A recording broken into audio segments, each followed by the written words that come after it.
খরগোশ আল্লাহ দিলে ধরো রিফাতে কোন সময় নাই।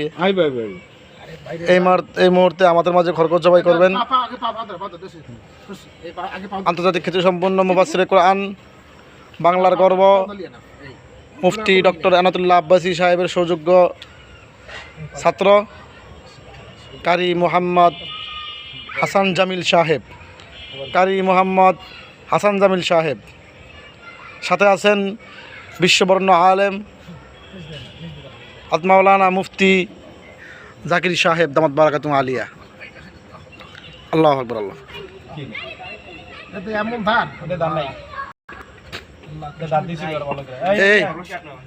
আমি দেখলাম বড় থাকবো সামনে বড় থাকবো করলো ঠিক আছে ছোট করতেছেন বড় থাকবো কই আমগো আর বড় থাকলো না ভাই কষ্ট হয় কষ্ট দিল আপনার ভাই কেটে দেন 40 টাকা।